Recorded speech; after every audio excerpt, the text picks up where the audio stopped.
Wonderful SR ક્રિએશનમાં આપ સર્વેનું સ્વાગત છે। આજે આપણે જોઈશું દશામાં વ્રત કથા।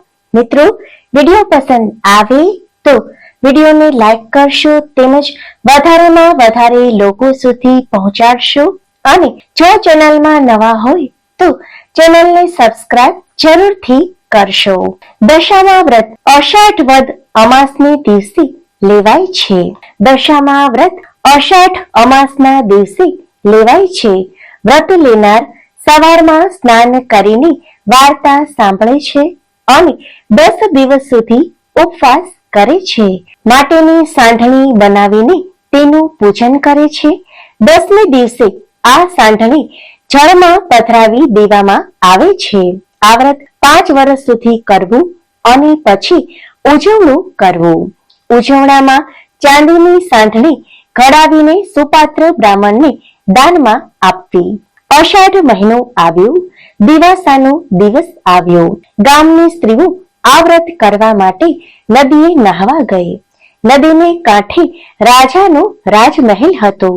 રાણીએ આ જોયું અને દાસીને પૂછ્યું, આ બધી સ્ત્રીઓ શાનું વ્રત કરે છે? રાણીબા, આ બધી સ્ત્રીઓ દશામાનું વ્રત કરે છે। 10 સૂતરના તાતણા લે છે, એને 10 ગાંઠો વાળે છે અને પછી દોરાને કંકુ લગાડે છે। આ વ્રત કરવાથી શું લાભ? આ વ્રત કરવાથી નિર્ધનને ધન મળે, સંતાનને સુખ મળે। આ સાંભળીને રાણીએ આ વ્રત કરવાનો વિચાર કર્યો અને તેમણે રાજાને પૂછ્યું, પણ રાજાએ ના પાડી, કારણ કે એમને કોઈ ખોટ ન હતી। રાજાના અભિમાન ભર્યા શબ્દો સાંભળી રાણી રિસાઈને સૂઈ ગયા। એ જ રાત્રે દશામા ગામમાં ફરવા નીકળ્યા। આખી રાત આખા નગરમાં ફરી વળ્યા। વહેલી સવારે આખા નગરમાં અંધાધૂંધી ફેલાઈ ગઈ। ભંડાર ખાલી થઈ ગયું, કોઠાર પણ ખાલી થઈ ગયું, રાજ્યની પ્રજા પણ ચીથરેહાલ થઈ ગઈ।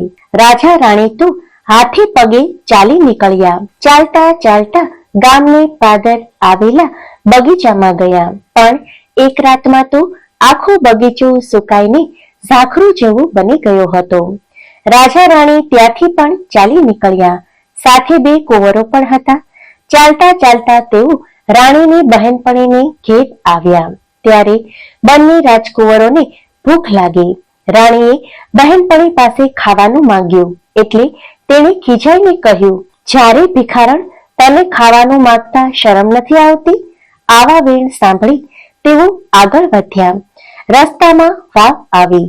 બંને કુંવરોને તરસ લાગી એટલે તેઓ વાવમાં પાણી પીવા ગયા।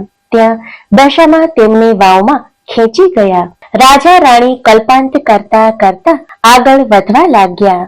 રસ્તામાં રાજાની બહેનનું ગામ આવ્યું, ત્યાં તેઓ ગયા। રાજાએ પોતાની બહેનને સમાચાર મોકલાવ્યા એટલે બહેનને લાગ્યું કે જરૂર ભાઈને કોઈ દુઃખ પડ્યું છે, નહીતર હાથી, ઘોડા અને રથ વગર તેઓ આવે જ નહીં। આમ વિચારી બહેને સુખડી બનાવી। માટલીમાં સુખડી તથા સાવ સોનાનું સાંકળું મૂકી પોતાના ભાઈને મોકલ્યું। ભાઈને માટલું મળ્યું અને માટલું ખોલીને જોયું તો સુખડીના કોલસા થઈ ગયા અને સાંકળાનો સાપ થઈ ગયો।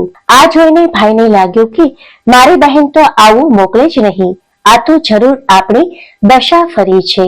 રાજાએ એક ચીબડું લીધું। ચીબડું લઈને તેઓ ચાલતા ચાલતા જતા હતા। ત્યાં નગરના સિપાઈઓ આવી ચડ્યા। તેઓ રાજાના ખોવાયેલા કુંવરને જ શોધતા હતા। આ ચીબડાની સામે નજર પડતા જ ચીબડું રાજકુંવરનું માથું બની ગયું। આથી સિપાઈઓને લાગ્યું કે આ લોકોએ જ રાજાના કુંવરને મારી નાખ્યો છે, એટલે તેમને પકડીને કેદખાનામાં લઈ ગયા અને પૂરી દીધા। એવામાં અષાઢ મહિનો આવ્યો અને દિવાસાનો દિવસ આવ્યો એટલે રાણીએ વિચાર્યું કે દશામાનું અપમાન કર્યું છે એટલે આપણી આવી દશા થઈ છે।